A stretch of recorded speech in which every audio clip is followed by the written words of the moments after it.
బంగ్లాదేశ్ మధ్య ప్రారంభమైన మొదటి టెస్ట్లో భారత టాప్ బ్యాటర్లు చేతులు తీసిన భారత ఆల్రౌండర్లు అశ్విన్, జడేజా ఇద్దరు కలిసి 195 పరుగుల భాగస్వామ్యం నెలకొల్పి అదరగొట్టారు. వీరిద్దరూ కలిసి ఇంత బాగా ఆడడం వల్లే టీమిండియా 300 స్కోరు దాటగలిగింది. ఇక మ్యాచ్ అనంతరం సెంచరీ హీరో అశ్విన్ మాట్లాడుతూ ఏమన్నాడంటే, సొంత మైదానంలో సొంత ప్రేక్షకుల ముందు ఆడడం ఎల్లప్పుడూ ప్రత్యేకమైన అనుభూతిని కలిగిస్తుంది. ఇది నేను క్రికెట్ ఆడడానికి పూర్తిగా ఇష్టపడే మైదానం. ఇది నాకు చాలా అద్భుతమైన జ్ఞాపకాలను ఇచ్చింది. ఈ మైదానంలో చివరిసారి నేను 100 అందుకున్నప్పుడు కూడా ఎంతో ఆనందించాను. తమిళనాడు T20 టోర్నమెంట్ లో ఆడడం నాకెంతగానో పనికొచ్చింది. ఇక జడేజా నిజంగా సహాయం చేశాడు. ఈ మ్యాచ్ లో బాగా అలసిపోయాను. అప్పుడు జడ్డు నన్ను గమనించి నన్ను ప్రోత్సహించి నేను బాగా బ్యాటింగ్ చేయడానికి నన్ను నడిపించాడు. గత కొన్నేళ్లుగా మా జట్టు అత్యుత్తమ బ్యాటర్లలో జడ్డు కూడా ఒకడు. స్ట్రైక్ రొటేట్ చేయడంలో అతడు ఎప్పుడూ ముందుంటాడు. ఇది నాకు నిజంగా ఉపయోగపడింది.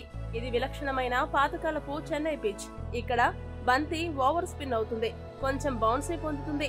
పిచ్ పై కొంచెం సమయం గడిపితే పరుగులు అవే వస్తాయి. ఇక బంగ్లాదేశ్ జట్టు మమ్మల్ని పాకిస్తాన్ జట్టులా అనుకున్నారేమో, కానీ టీమిండియా జట్టు పాకిస్తాన్ లా కాదు. మేము వాళ్లలాగా తల వంచే రకం కాదు. ఎప్పుడైనా ఎదిరించడమే టీమిండియాకు తెలిసిందని అశ్విన్ పేర్కొన్నాడు. ఈ వీడియో గనక మీకు నచ్చినట్టయితే లైక్, షేర్, కామెంట్ చేయండి. మరిన్ని స్పోర్ట్స్ అప్డేట్స్ కోసం మా ఛానల్ ను సబ్స్క్రైబ్ చేసుకోండి.